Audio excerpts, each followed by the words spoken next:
Okay.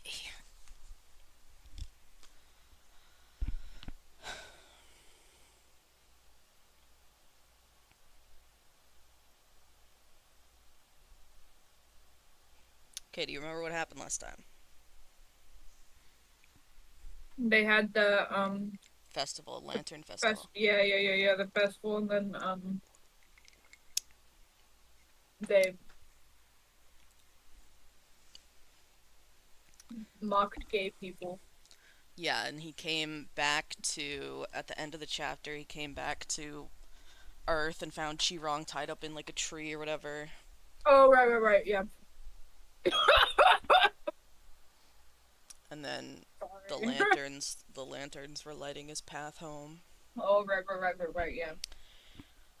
Alright, chapter 43. Hi, buddy. He wants in there. He wants to go in. That's his I know he's such a space. freak. That's his spot. Let him in. He'll open it. Freak. Alright, chapter 43. Pregnant with Evil. A new unforeseen disturbance. What they called me.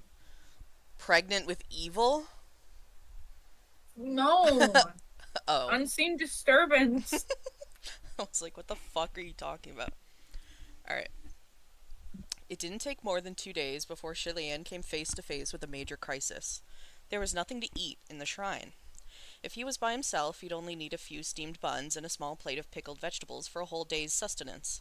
Maybe pick some cucumbers from the fields to munch on, and he'd be perfectly taken care of. The Poochie villagers provided offerings that were more than sufficient to take care of his daily needs. But now there were 3 more mouths to feed at the shrine, and between 2 live humans and a ghost, it didn't take long before they cleaned him out of rations. The 2 children were all right, at least. That damned devil Chi-Rong was possessing the body of a full-grown man and refusing to come out. He constantly cussed at Shilian for feeding him shitty food, but he also ate more than anyone else. Shilian dearly wanted to stuff his face with stove ash. Once his stores had been completely depleted, Shilian decided to take the 2 little ones out on a walk around the markets to see if they could collect some scraps and then find the children a good meal. It bears repeating that Shilian's luck was unusually bad, but today he had it particularly hard. After walking all through town, he surprisingly found not a single scrap to be collected.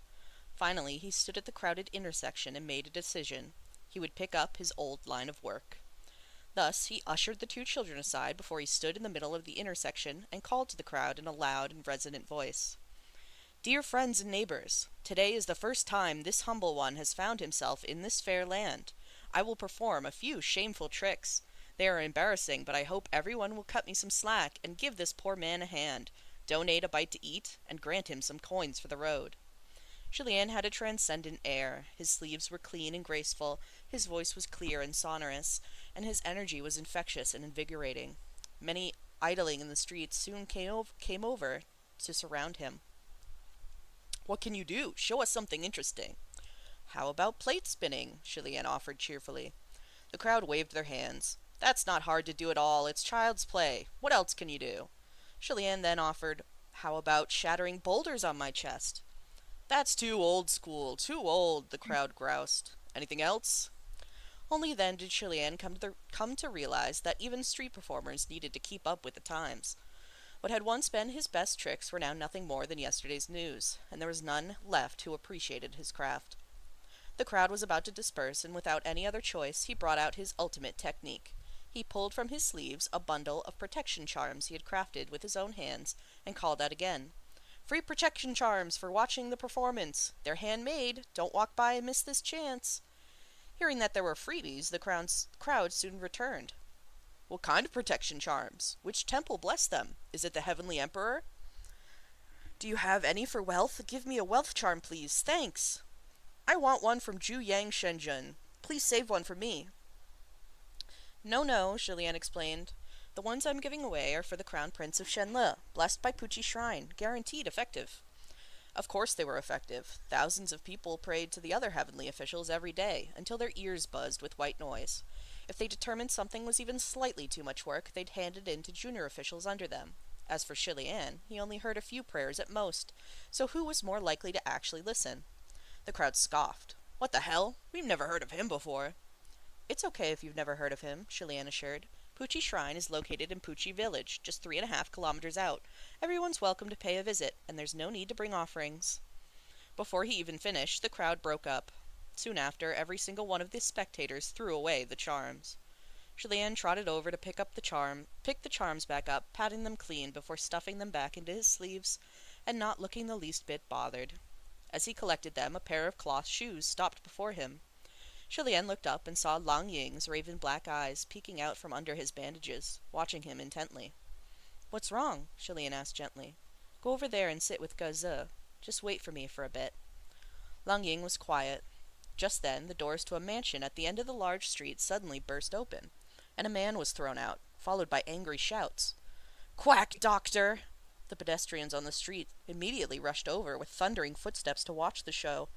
The protection charms that hadn't yet been retrieved were instantly crushed, dirtied, and torn by the trampling. Shilian watched speechlessly and gave up on saving them. He made Lang Ying go back to watch over Gaze, then went to check things out himself. As he approached the entrance to the mansion, a man who appeared to be a wealthy merchant was arguing with an old man who appeared to be a doctor.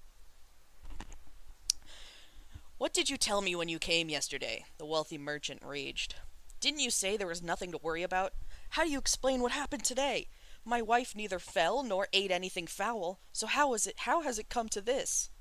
The doctor, however, cried injustice. Hold on, I gotta let Venus out.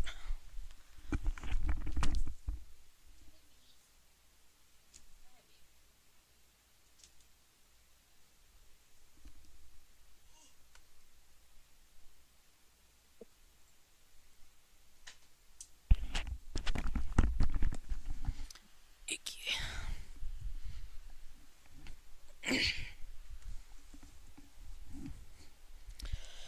The doctor, however, cried injustice. When I came to diagnose your madam yesterday, she was perfectly fine. I think you need to find a Taoist, not a doctor. The wealthy merchant flew into a rage. He stood with one hand on his hip and the other pointing accusingly. My son isn't yet lost, so why do you curse him, you fake doctor? Watch yourself. I might just sue you for all you're worth. The doctor scooped up his medical case and clutched it close. Even if you sue me, there's nothing to be done. I really can't make sense of that pulse. I've never seen anything like it in my life. The crowd jeered. Find yourself a new doctor. Maybe you should go find a Taoist.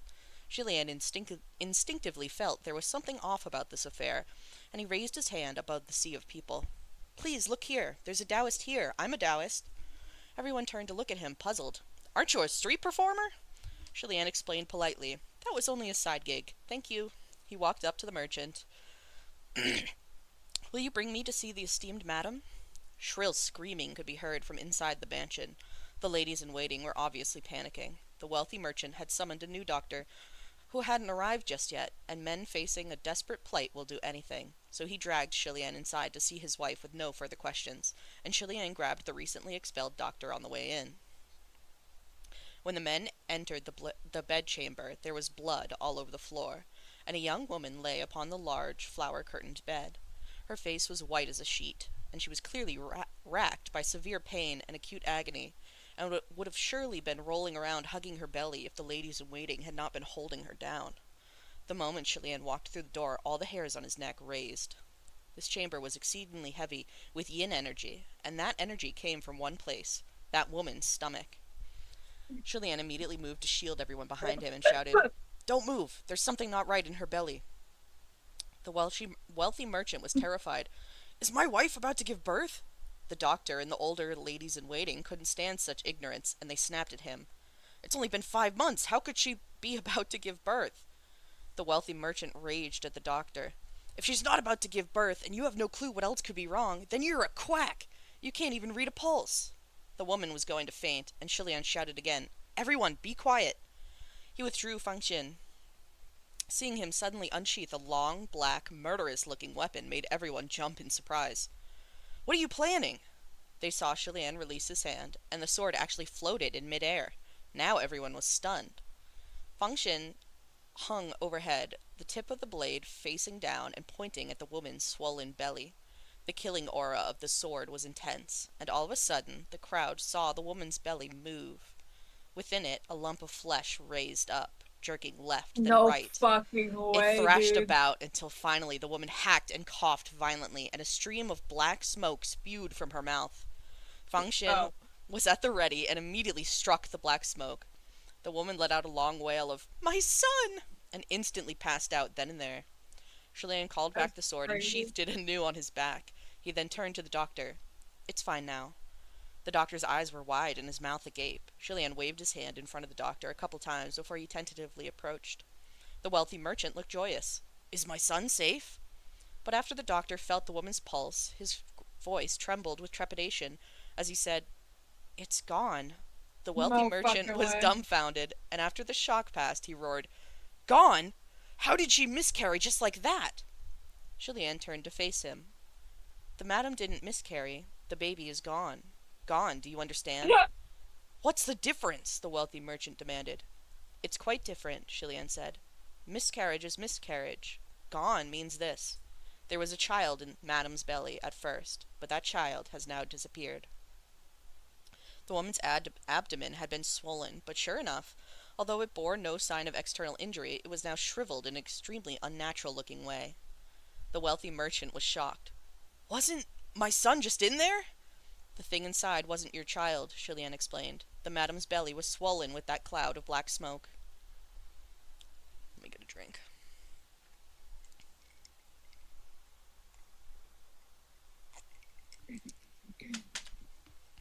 Dude, it's just like Alien. Yeah. Once the doctor was certain the woman had only passed out and there were no life-threatening complications, they left the chamber.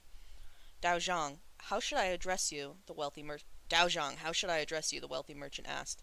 "Which temple do you hail from? Which Shenzhen do you worship?" "No need for the polite address, and the name is Shi," Julien replied. At first, he wanted to say he was from Puchi Shrine, but when the words came to his lips, they somehow turned into Thousand Lights Temple. When those three words left his mouth, his face felt oddly hot. The wealthy merchant made a curious noise. "Never heard of it before. It must be quite far away?" Julien didn't know how far it was either. He answered in a small voice, "Yeah." With the pleasantries seen to, the wealthy merchant rushed right to the point, his voice full of horror. "Dao Zhang, what was that monster earlier? What my wife nurtured in her belly, was it always that thing? That cloud of black smoke?" With the change of subject, Julien also turned serious. "It might not always have been. Didn't you say that when the doctor came yesterday, the madam was still perfectly fine? If her pulse was fine, but then erratic today, then I'm afraid it was only last night that something happened to the baby. Please, think. Last night, did the madam do anything? Or did anything strange happen?" "Nothing strange happened at all last night," the wealthy merchant said. "My wife never left the house. After she paid her respects to the palace of Juyang and received this child, we built a small Juyang Shenzhen shrine at home so she could chant and burn incense without ever having to head out to the temple. She's incredibly devout." Julien thought if Feng Xin knew someone worshipping him like this, it would be a real riot. My brain just broke.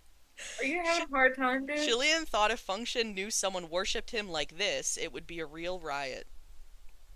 After some We thought... need to know the difference between function, the sword. Alright, I'll say Fang Xin, the sword. I'll say yes, Fang Xin. say Fang Xin. Yeah, because Okay, that's... I'll try to remember. After some thought, he asked, "Then, did she have any strange dreams?" The wealthy merchant blinked, then exclaimed, "Yes!" Julien perked up, and the wealthy merchant continued, "Dao Zhang, you have such godly premonitions. My wife did indeed have a strange dream last night. She dreamt of a small child playing with her and calling her mom. Halfway through the dream, she felt something kicking in her belly, then she woke up. Afterwards, she came to me happily, going on and on about how the child in her belly couldn't wait to see Mom and Dad's faces. So the child came to greet her first. I humored her at the time as well." In an instant, Julien figured it out. He said firmly, "It's that child that's the problem." After a pause, he asked, "Around how old was the dream child? What did they look like? Did the madam say anything to them?" The wealthy merchant was in shock and drenched in cold sweat. "I'm afraid she didn't remember. At the time, she told me she wasn't sure how old the child was, only that they were fairly young and were begging for her to cradle them in her arms. When she held them, they were light. Julianne hummed, then said, I'm going to ask a few more questions. Please answer them honestly, or I won't be able to discern the truth. First, are there any conflicts between concubines fighting for favor in this household? Second, has the madam in question ever aborted a child? He asked about conflicts between concubines to determine if this was a curse born from mad jealousy. When women locked within the depths of a harem grew jealous, they were capable of anything. He asked about abortion because if a child was aborted for questionable reasons, then a grudge might linger in the mother's body and cause a new baby to suffer. Under Julianne's questioning, the wealthy merchant truthfully confessed the whole story. Unbelievably, Julianne was spot on. Not only did the merchant have a number of concubines in his household who constantly bickered amongst themselves, he also had an outside lover impatiently waiting for him to take her in.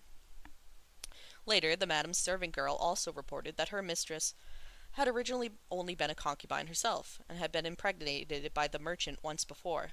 The madam listened to the flawed diagnosis of street homeopaths, who declared her baby a girl, and since she wanted a boy, she aborted the child. After listening to all this, Julianne felt his head swim. The wealthy merchant was anxious. Dao Zhang, could this be the revenge of that unborn baby girl? That's a possibility, Julianne said, but not a certainty. After all, the madam couldn't tell how old the child in her dream, or whether it was a boy or a girl.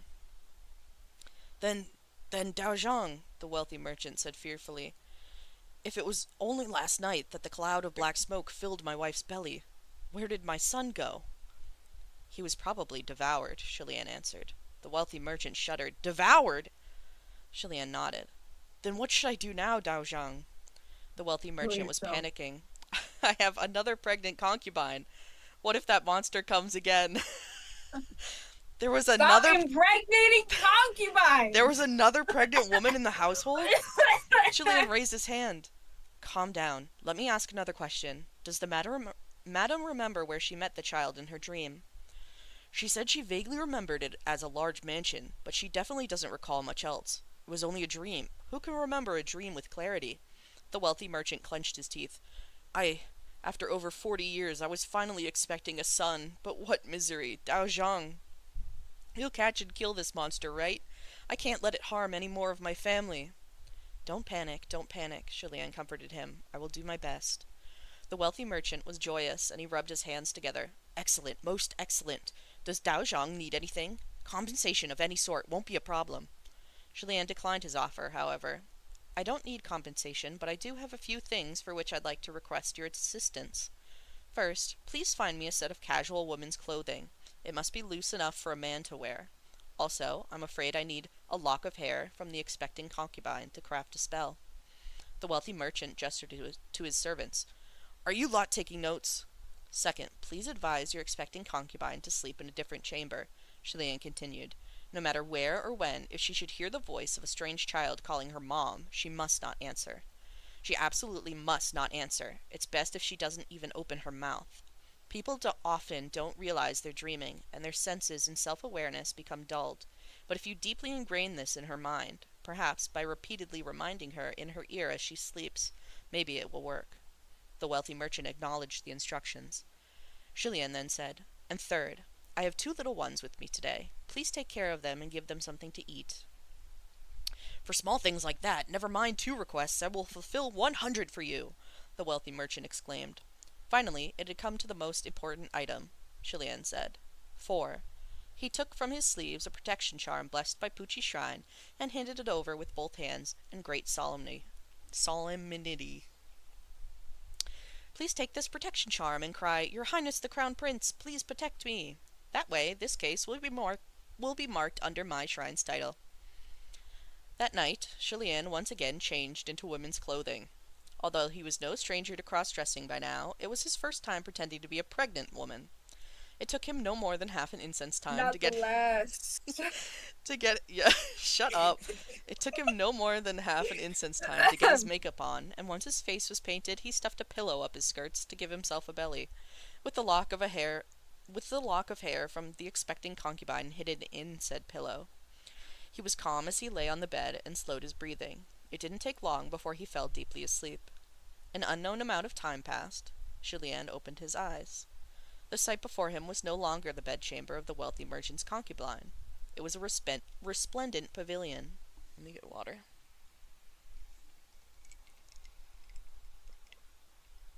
Resplendent. Pavilion. Julien's first reaction was to feel for whether Fang Xin was still next to him, and when he felt it was so, he relaxed.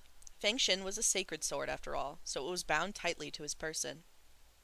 After that, he slowly sat up, but he found the bottom of his palms to be strangely sticky. When he raised his hands to look, he discovered he was lying on a bed covered in a terrifyingly large pool of blood. It had not yet dried, and it had painted him an alarming shade of red. Julien was used to strange sights, so he calmly got out of bed. He took a couple steps and suddenly felt something drop from him. Looking down, it was the pillow, and he hastily picked it up and stuffed it back under his skirts. As he took another few steps, his belly drooped again, so he had to keep holding onto it with both hands as he surveyed his surroundings. Having grown up in a royal palace, he had been unconsciously influenced by the things he saw and heard there. So when it came to beauty, Julien had his own metric of judgment. While this little establishment looked exquisite, it was filled with a certain feminine fragrance. If he had to guess, it was a restaurant or a place of pleasure. Regarding the architecture, the style was really quite old, very much like a building from centuries ago, although we couldn't pinpoint when. With such evidence on hand, this was unlikely to be a haunting born from the wealthy merchant's aborted baby girl. When evil spirits created illusions, they could only draw on what they knew. The setting of a centuries-old establishment could only come from an evil spirit equally as old. Walking around the area, Julien found no one, and he returned to the chamber where he had first lain down. It was a woman's bedchamber. Pulling out the drawers of vanity, inside he found baby clothes and toys, such as dolls and rattling drums. Julien studied each object and found them to be brand new and stored with care. These items had been cherished, meaning to this child this woman was full of love and affection. Julien rummaged further and was suddenly taken aback. Within those baby clothes was a protection charm, and that protection charm was his own. Flabbergasted, Julien had to verify it thrice. It wasn't a mistake. It was absolutely his protection charm, and it wasn't one of the simple charms he'd crafted recently, the ones for which he went into the mountains to pick herbs, sewed by hand, drew by hand, and tied with a red thread. This was the protection charm that almost everyone in the kingdom of Shenle had owned 800 years ago, during the peak prominence of the crown prince of Shenle. The material and design was intricately exquisite, and it was stamped with the details of its provenance and whether it had been blessed.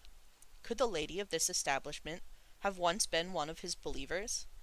In that dead silence, Julien suddenly heard the sound of giggling. It was clearly the laughter of a baby. It came abruptly and echoed everywhere in the room, which obscured its source. Julien didn't move or react, but his mind churned. That laughter sounds familiar. Where have I heard it before? Just where? Then it hit him. A memory of a child's voice resurfaced. New bride, in the red bridal sedan. Brimming tears past the hills, smile not under the bridal veil. It was the voice of that child spirit he'd heard at Mount Yujun when he was in the marriage sedan. When Julien snapped out of it, the laughter also came to an abrupt stop. He turned around swiftly but saw no trace of the singer. After the affair on Mount Yujun, he'd asked after the child spirit in the spiritual communication array. But everyone told him there was neither child spirit nor anything of the sort to be found on the mountain, and only he had heard the voice. This was the second time this child spirit had appeared before him. So was it a coincidence, or was it deliberate? The child spirit stopped laughing and called out, "Mom!" That call came from nearby, but Julien couldn't figure out where. He stood there unspeaking, holding his breath, his ears intent. After some silence, the child called out again, "Mom, hug me!" This time, Julien figured it out. That voice came from his belly.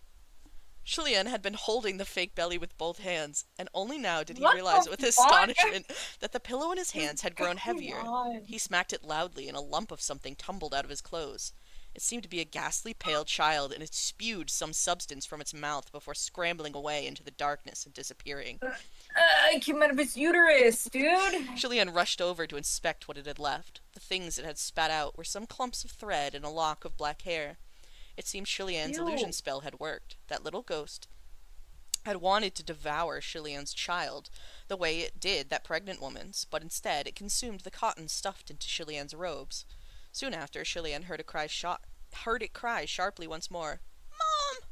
No matter how it called, how Are you pointedly, saying something? "Mom!" It literally cuts it out. So it just says that you fucking the child shouted something and then that's it. "Mom! Just silence. Just like Mom!" 2 second silence. No matter how it called, how pointedly it cried, Shilian never opened his mouth. He had determined that the child spirit was in fact the spirit of a fetus, and this chamber was the room where it or its mother had once lived. Evil spirits took the form and age of what they had been upon their death, yet it had mostly appeared as a black cloud of black smoke, or a blurry white shadow.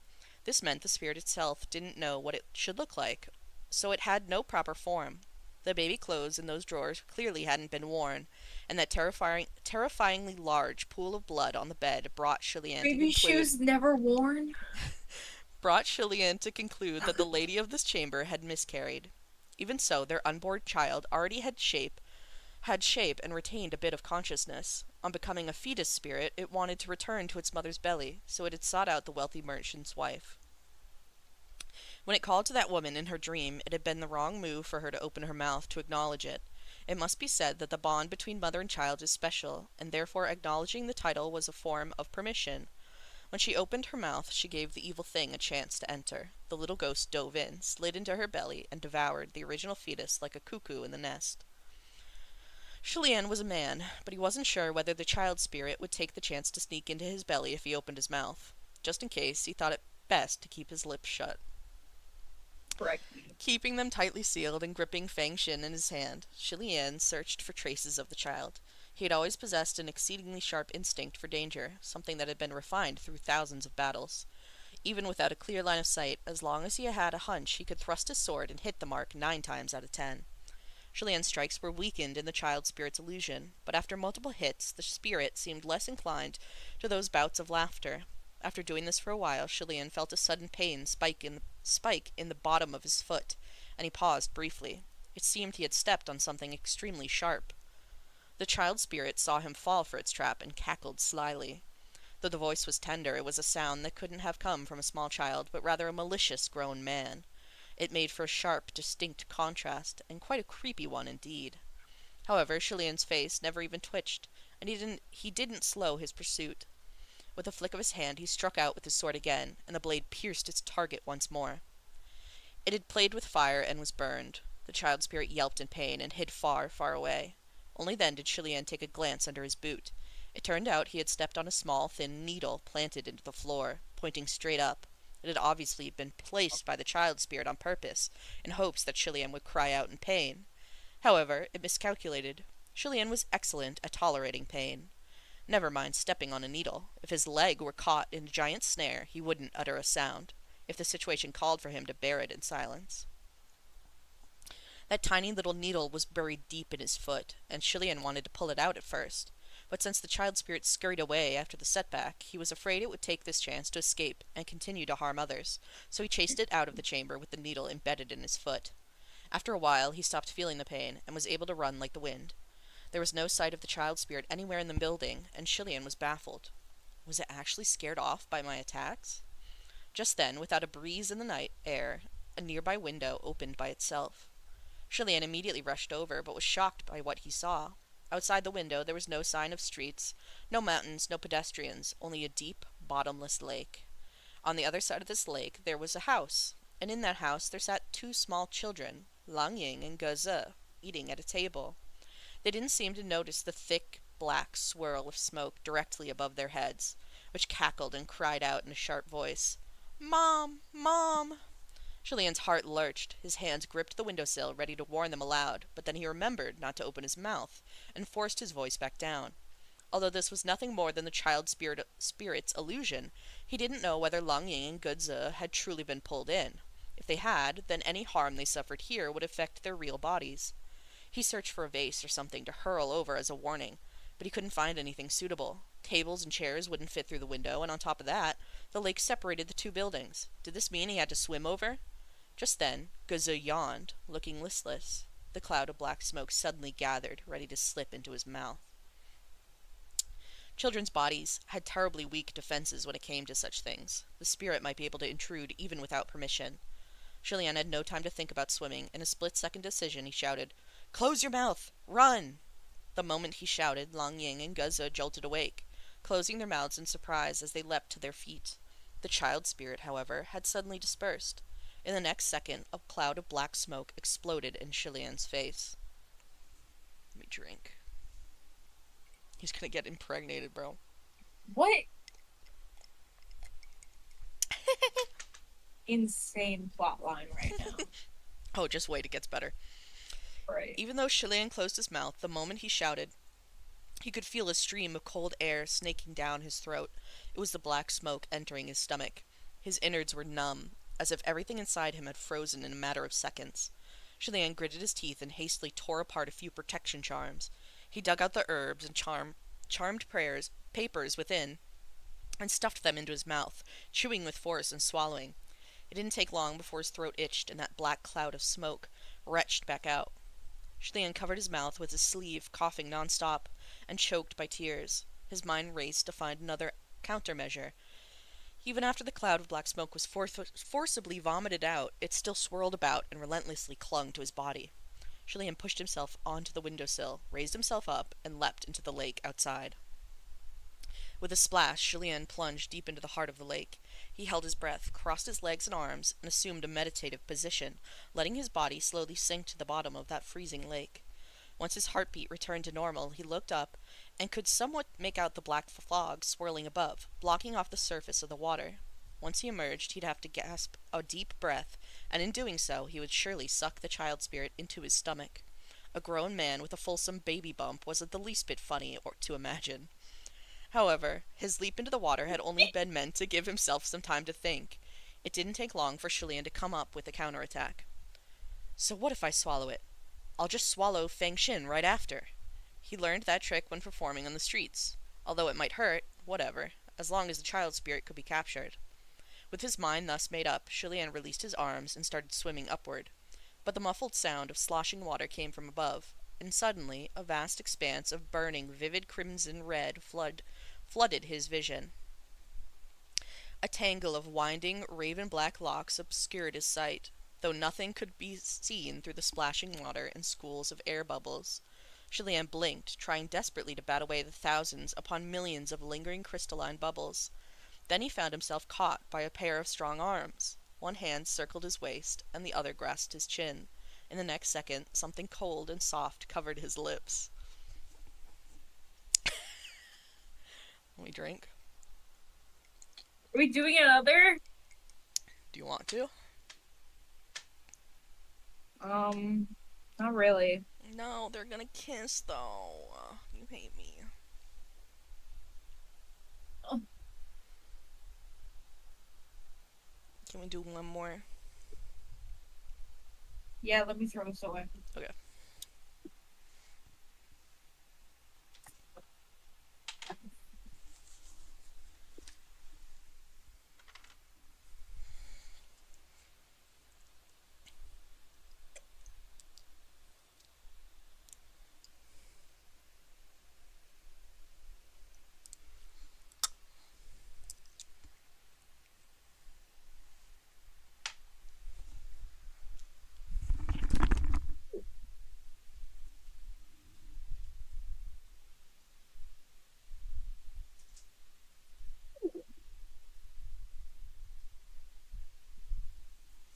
Oh, I almost fell.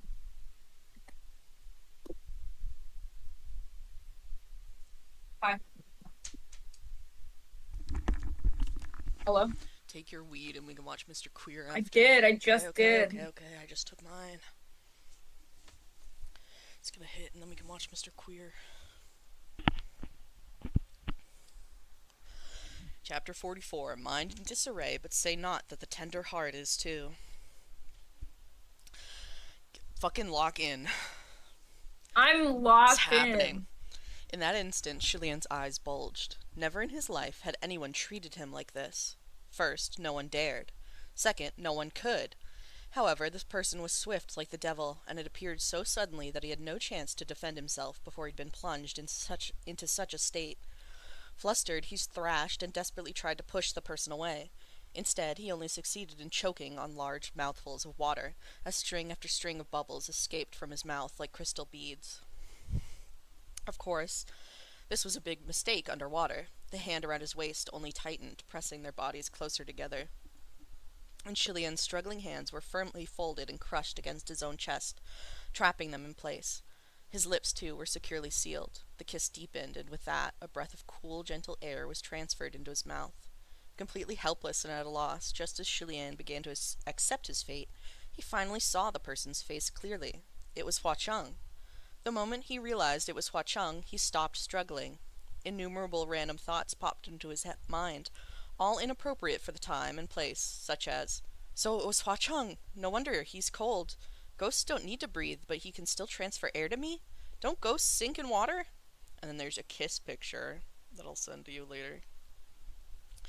Hua Cheng suddenly opened his eye. Staring into that dark eye from such an intimate distance, Chilian froze again, then resumed struggling, his arms flailing like a duck so clumsy it was drowning. Hua Cheng easily corralled those thrashing limbs, and with his arm still firmly locked around Chilian's waist, Hua Cheng took him and speedily swam upward. It didn't take long before they broke through the water's surface. The waters were freezing and the air was likewise, yet Chilian's whole body burned. The moment they surfaced, Chilian wanted to turn his head away, but the cloud of black smoke was still swarming above, and watching with predatory attention. When it saw someone emerge, it immediately locked on and flashed forward. Chilian only slightly turned his head away, but Hua Cheng's hand cradled his head and pressed him back into place. Their lips hadn't separated for a second before they were pressed tightly together once more. Chilian's lips were aching and numb from the kiss. He felt as if he was about to lose all sense of himself. If this were anyone else, he would have long since stabbed them with his sword, but it just had to be Hua Cheng. He was so completely at a loss as to how to respond that tears threatened to fall. Just then, beyond Hua Cheng's face, he saw thousands upon millions of silver butterflies break through the water beside them. With a sharp trill, that rain of butterflies shot from the surface like iron pellets, their blade-sharp wings reflecting a chilling glare. Within moments, the child spirit was slashed apart and screaming, and the black smoke dispersed as it tried to flee in all directions. However, the countless butterflies swarmed so thickly that they blotted out the sky, and they easily trapped it within their web of wings. No matter how the spirit rammed and pounded, it couldn't break through. Hua Cheng's eye never once lifted to regard the sight, and with Chilian in his embrace, he once again dove into the waters. After a while, their lips finally parted. Once separated, another stream of air bubbles spewed from Chilian's mouth, and Hua Cheng freed a hand to toss a die. The die spun rapidly in the water. It spun out a strong, whirling current before it finally stilled. Afterward, Hua Cheng and Chilian once again surfaced. This time, the shore was not far away, and Hua Cheng finally swam over with Chilian in his grasp. Who knew what shore it was? There were lights and voices, seemingly close, yet so far away. Over the waters behind them, the swarm of butterflies shot into the sky with a cloud of black smoke their captive, flying towards the faint lights in the distance, and leaving the fading trail of the child spirit's wails in their wake. "Mom!" Chilian and Hua Cheng climbed ashore and collapsed heavily on the ground to stare at each other. Now, Chilian was finally able to take a good look at him. It had, in fact, only been a few days since they parted ways, but Chilian felt like it had been a long time since they were last in each other's company. Hua Cheng looked good in different ways each time they met. This time, he seemed older by a couple years. His face had always been handsome, and out of the water it was even more eye-catching. His locks were exceedingly black, his skin extremely pale, and on the right side of his cheek a very thin braid with a red string was intricately woven through his hair. For the first time, Chilian realized that Hua Cheng's hairline was a subtle widow's peak. It made his face even more shapely and fine. The black eye patch covering his eyes added a murderous aura that muted his elegance, but it balanced his good looks almost perfectly. Hua Cheng's brow was knitted as if he was enduring a most arduous ache. He gasped a few times before he opened his mouth to speak, his voice distinctly lower than before. "Your Highness, I—" From the hair on his head to the clothes on his body, Chilian's entire person was dripping with water. His lips were swollen, his eyes vacant. He was dazed for a good few moments Before he managed to stammer it out, I, I, I. The eyes were uttered innumerable times until he randomly blurted, "I'm a little hungry." Hua Cheng was taken aback. Shilian hadn't yet recovered from the shock. His mind was a jumbled mess. "No, I. I'm a little sleepy." He flipped around and landed on his hands and knees, his back facing Hua Cheng. His hands fumbled around across the ground like he was searching for something. Behind him, Hua Cheng asked, "What are you looking for?" Subconsciously, it was because Shilian didn't dare look at him. "I'm looking for a thing. I'm looking for my bamboo hat," he babbled incoherently. "Where's my bamboo hat?" If anyone else were watching this scene play out, they would most certainly yell, "He's done for! He's lost his marbles!" But in reality, it was only because Shilian had never experienced something like this, and the shock was too great. You see, he had simply He's a lost control a virgin. little. Yep. Shilian crawled around on his hands and knees as he continued to mumble to himself, shuffling away with his back still facing Hua Cheng. I can't find it. I'm leaving now. I'm going home to eat. I need to go collect some scraps." "I'm sorry," Hua Cheng said, sensing that the voice behind him was coming closer. Shilian jumped to his feet and cried, "I'm leaving now." That was practically a cry for help. Hua Cheng hastily said, "No." Shilian tried to run, but after only a few steps his ankle twisted and he fell to the ground. He looked back to see a trail of blood behind him. The needle was now completely deeply embedded in the bottom of his foot. Hua Cheng seized his ankle, his voice alarmed. "What's wrong?" Shilian immediately tried to pull his leg out of that grip. "Nothing, nothing, nothing. It doesn't hurt at all. It's fine." Hua Cheng was slightly angered by this. "How can it not hurt?" Then his hands moved. He was actually going to remove Shilian's boot. Terrified, Shilian scrambled away again, exclaiming as he crawled, "No, no, no, no, no, no, there's no need." He kept crawling, kept trying to scamper off, but Hua Cheng held him tightly and stopped him from doing so. The chaos finally caught the attention of everyone else on shore, and in a racket as noisy as the beating of drums and gongs and other hellish clamor, a squawking crowd of who know what kind of weirdos surrounded them. "Who goes there? Who dares? Don't you know what this place is? Are you done with life, or do you want to die again? Holy crap! Ain't this Chengzhi?" The crowd of ghosts immediately hollered in unison, "Good day, your old lordship!" Shilian let out a wail in his head, wishing desperately that he could cover his face with his hands. This was Ghost City. There were a number of ghosts in the crowd, who he remembered seeing the last time he came by. Shilian even saw a familiar hogshead. He and Hua Cheng were surrounded by countless humans and ghosts alike, watching them. They were drenched from head to toe, and Hua Cheng still had Shilian's ankle grasped in his hand, not letting go. This was such a shocking scene that it finally snapped Shilian out of his tizzy. Once the crowd of ghosts recognized Hua Cheng, they became even more excited, shouting their encouragement. "Chengzhi, are you trying to attack someone? Do you need help? We'll help you hold them down." "Beat it," Hua Cheng furiously ordered. The crowds of ghosts hastily beat it. However, even if they had only watched from far and hadn't dared come close, Shilian still wanted to just pass out and end everything. This was because Hua Cheng had risen to his feet, bent down, and gently swept Shilian up into his arms to carry. They headed in the direction of Ghost City with a heavy gait. Shilian was still dressed in woman's clothing, and he could only be grateful that Oh the pillow was no my longer god. stuffed up his skirts. Otherwise, they would paint an even more frightening picture. But that frightful thought finally brought him completely back to the present. He squirmed a bit in Hua Cheng's arms without success, then cleared his throat softly. "Sunlung, I'm sorry. I sort of lost my head just now. How embarrassing." What had just happened had really been too shocking a blow for him to withstand. The word blow was harsh, but after all, that had been his first time. Yet it wasn't entirely because it was his first time.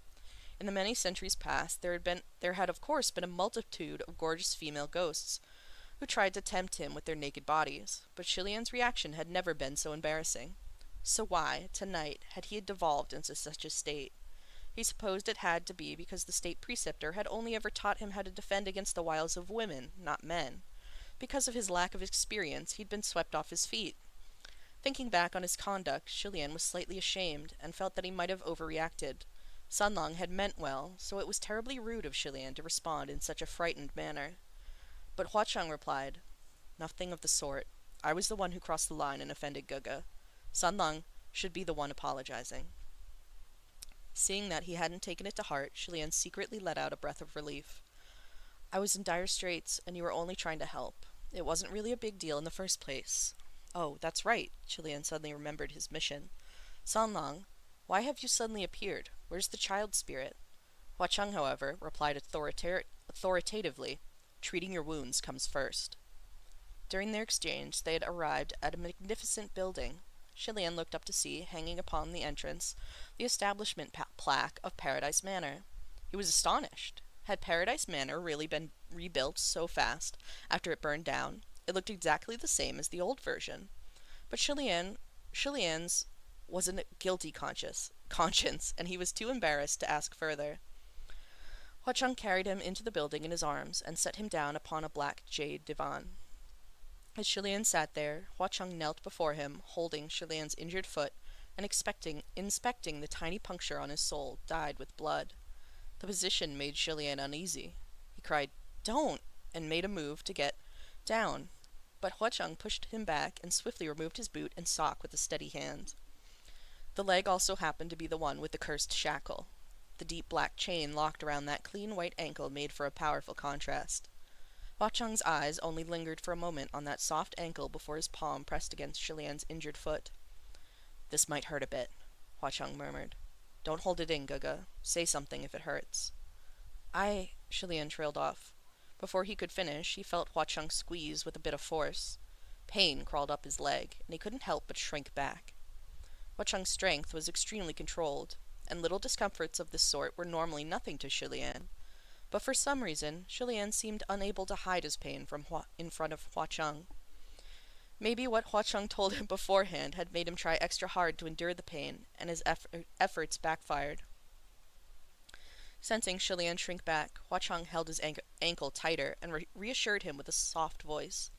"Don't worry. It'll be over soon. Don't be scared." Chilean shook his head, but Hua Cheng's hands became even gentler. He operated speedily, and when he raised his hand again, the tiny needle had been extracted.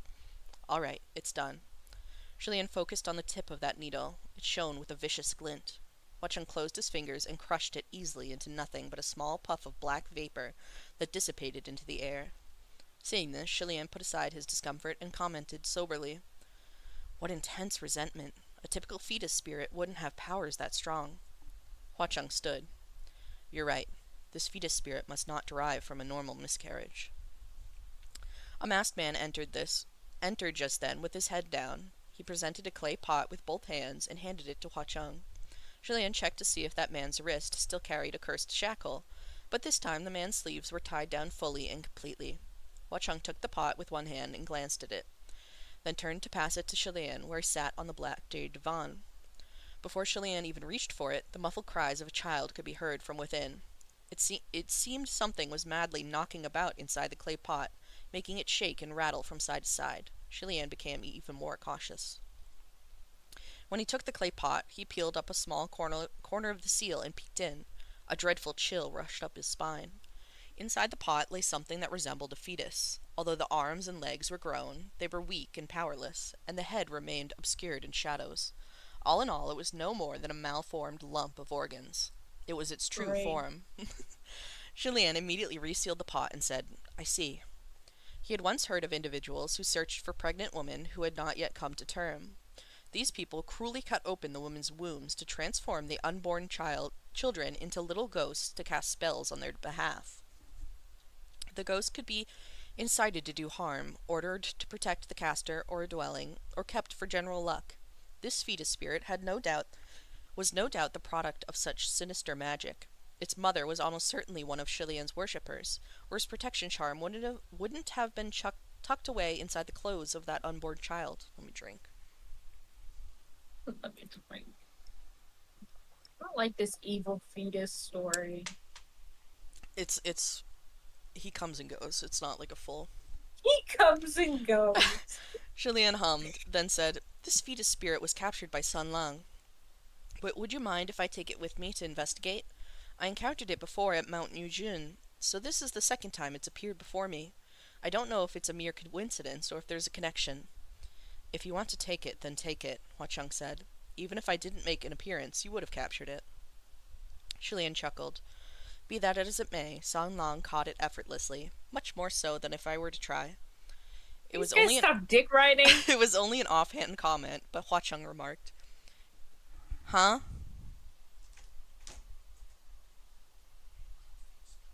Huh? Yes, I know.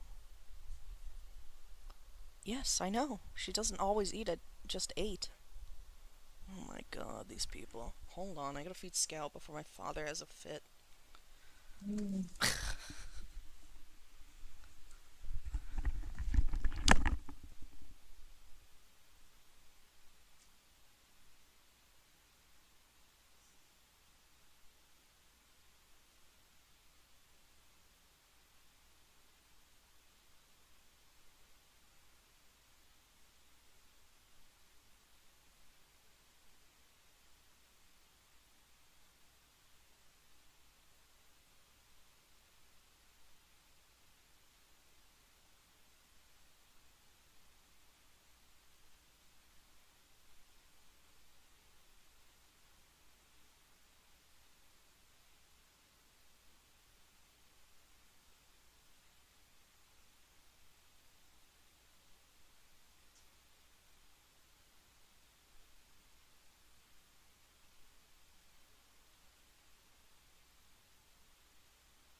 This house is full of freaks. Yeah, so true. He's gonna feed her at 8:30 and he comes in and he's like, "You're late." Yeah, like that's like insane. They're literally neurotic. Alright. If you want to take it, then take it, Hua Chung said. Even if I didn't make an appearance, you would have captured it. Julian chuckled. Be that as it may, San Lang caught it effortlessly. Much more so than if I were to try. It was only an offhand comment, but Hua Chung remarked, Is that right? And if I hadn't come, how did you plan to capture it? Take it into your stomach, then swallow your sword? He had actually hit the nail right on the head. There was no trace of displeasure on Hua Chung's face, but Julian somehow sensed that Hua Chung might be a little peeved. Instinct told him that if he didn't answer truthfully, Hua Chung would become angrier. Just as Shilian was thinking of a response, he suddenly felt his stomach shrink slightly, and without thinking he said, I'm a little hungry. It was only after the words had left his lips that Shilian realized he'd said anything at all. Embarrassed by the reaction on Hua Chung's face, Shilian explained himself honestly. This time, it's true. A moment later, Hua Chung finally snorted and laughed out loud. Once he laughed, it was as if all of Shilian's clouded gloom dispersed, and he sighed in relief. Hua Chung, in comparison, was half laughing and half sighing as he nodded. All right. Hua Chung wanted to host Shilian and set out a feast at Paradise Manor, but when Shilian heard feast, he knew it'd be far too much of an event. He suggested instead that they go out for a stroll and find something to eat at the same time. Hua Chung agreed. It was quite warm within the Paradise Manor, and while they both had entered dripping wet, they were both dry soon after. But it would be awfully conspicuous for Shilian to stroll around in women's attire, so he borrowed a set of clean white robes from Hua Chung. Afterward, they set out. Even after walking for quite a distance, the fetus spirit's wailing was still audible, its cries of "Mom!" tearing through the air with dogged tenacity. However, Ghost City was resonant with a wicked racket of its own, so the din drowned out its cries. The main street of Ghost City was an extraordinarily bustling as always, and on either side of the street stalls sold specialty snacks. Although the ghosts running the stalls were the same as last time, their attitudes toward Shilian was completely different.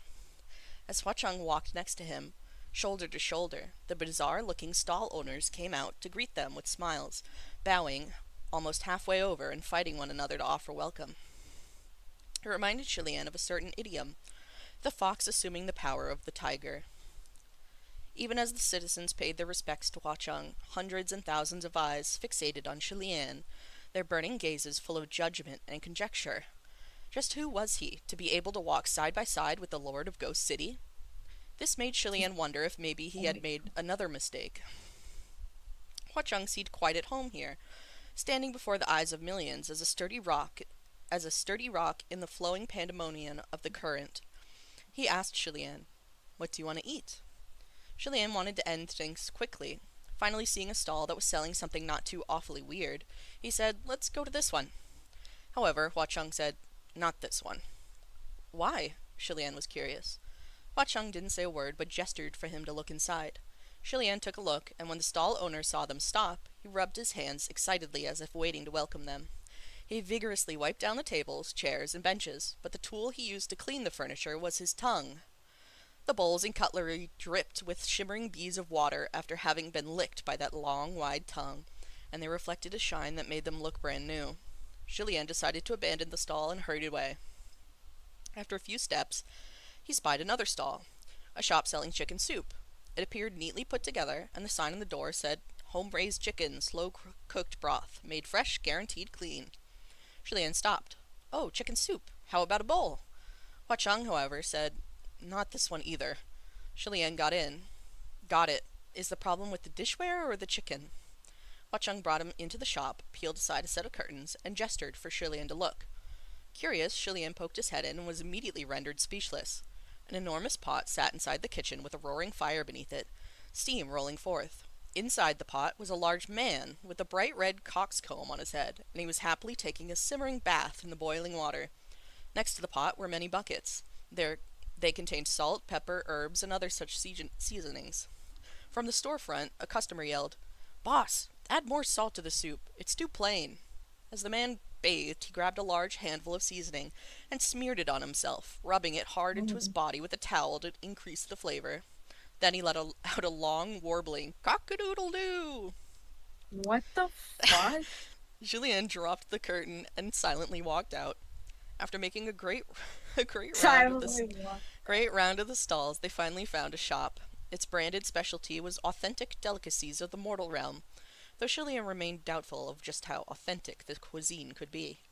For example, as far as he knew, mortal chefs wouldn't use the flesh of large, hard-to-hunt Yao beasts to make barbecue skewers. Nonetheless, this shop was the most normal compared to its brethren. The moment Shilian and Hua Cheng sat down, the mob of ghosts who had been following them immediately crowded around, eagerly soliciting the opportunity to offer more dishes to their meal. That hog butcher carried a pale and nicely meaty human leg, and he slapped it soundly as he cried with his rough voice, "Cheng-Zhi, do you want fresh thighs? This just came in." The crowd yelled at him, "Get out of here! Do you think Cheng-Zhi's friend would eat that shit? You taking him for the green ghost? Maybe your own thighs would be more edible." "It fucking reeks of blood. You're disgusting." That hog actually raised one of his pig legs and shouted, "If it suits the palate of Cheng-Zhi and Cheng-Zhi's friend, my old leg is nothing. I'll butcher it. Let me tell you, the meat of my old flesh is definitely bursting with flavor." Shilian grinned in spite of himself, and ate his congee with his head down. Hua Cheng pointedly ignored them, so the crowd of ghosts instead fervently tried to push their goods onto Shilian. "Local street food specialty, brain juice, specially picked Yao brains, aged with 50 years of cultivation. Smell this delicious fragrance, my good sir. This duck blood pudding is really good. Quack. Take a good look. Quack. It's freshly cut from my own flesh. Quack. Won't you give it a try? Quack. Authentic fresh graveyard fruit. It ain't growing on dead bodies. We won't pick it. It's true, not a word of falsehood." Mountains and mountains of food were offered, so much that Shilian had trouble seeing it all, and he thanked them endlessly. He didn't want to snub this wave of ardent affection, but at the same time, so many of these exotic street foods were truly difficult to accept. In the midst of the chaos, he saw Hua Cheng sitting there, his hand propped up on his cheek, watching him with a broad grin. Shilian looked around, cleared his throat, and pleaded in a small voice, "Sun Lang." Only then did Hua Cheng speak. "There's no need to mind them, Gaga. They're overly excited because there's a guest." "Cheng-Zhi, don't say that," a ghost immediately pleaded. "It ain't like we got excited over just anyone. If Cheng-Zhi is our granddaddy, then Cheng-Zhi's Gaga is our granduncle." Yeah, of course we gotta get excited when Granduncle comes around. Oh. Shilian didn't know whether to laugh or cry. What the heck were they even saying? Stop that nonsense, Hua Cheng barked. Shut up! The crowd of ghosts hurriedly acquiesced. Yes, sir. Yes, sir. Chengzhe is absolutely correct. We're shutting up. He's not our great uncle. A few female ghosts who had been giggling on the side clearly couldn't hold it in anymore, and unexpectedly they called out to Shilian. Hey, you! Weren't you that Taoist Gaga that told Lan Chang you couldn't get it up? Shilian almost spat out his mouthful of kanji on the spot. It was as if the crowd had uncovered a major secret and they exploded. Holy shit, you're right! It's him, it's him! Lan Chang was going around telling everyone! The smarter ghosts hastily smothered the mouths of those who were chattering, but Hua Cheng had no doubt heard. Shilian peeked up and saw Hua Cheng cock an eyebrow and watch him with an unreadable eye, as if trying to make sense of what get it up had to do with Shilian. It was the original excuse Shilian had used that the female ghost clung to him, when that female ghost clung to him. Even though the crowd had mocked him at the time, he faced it like it was nothing. Yet now that the claim had been thrust in front of Hua Cheng, Shilian suddenly couldn't endure it. He was so embarrassed that he desperately wished he could choke himself to death with his kanji. Shilian began. Hua Cheng seemed to be waiting patiently for him to continue. But how could something like this possibly be explained? Was he really going to argue with a straight face that he was not, in fact, impotent? Shilian finished pathetically. I'm full. That wasn't a lie, he really was full, so he stood up immediately and hurried out of the stall. The ghosts howled ceaselessly after him as they carried their mountains of delicacies and exotic dishes. Goodness, my lord! You're not going to eat any more? Hua Cheng ran after him too, but spared a moment to look back. He once again commanded to them, Beat it! Yet again the crowd of ghosts hastily beat it. Shilian had taken off in a random direction, but seeing that the ghosts hadn't followed him, he slowed his pace to wait for Hua Cheng. It wasn't long before Hua Cheng came strolling up with his hands clasped behind him. I didn't know. Gaga suffers from such an unspeakable affliction? He asked deadpan. Shilian immediately cried, I don't! He then lamented woefully, San Lang. Hua Cheng nodded. Very well, San Lang understands. I won't speak another word on the subject. He put on the face of an extremely good and obedient individual, but he was very obviously faking it. You're so insincere, Shilian said. Hua Cheng laughed. I promise you will not find another person more sincere than me in this world. At that familiar response, Shilian laughed too. A moment later he asked in all seriousness, San Lang, do you know where Thousand Lights Temple is? And that's the end. They fucking embarrassed him in front of everyone. They embarrassed him in front of his date, bro. So awful. It's so funny. And they called him Grand Uncle. They called him Grand Uncle, bro. I love him. Alright. The weed's hitting. Hot. I feel it tinging my hole. I have to piss. Okay.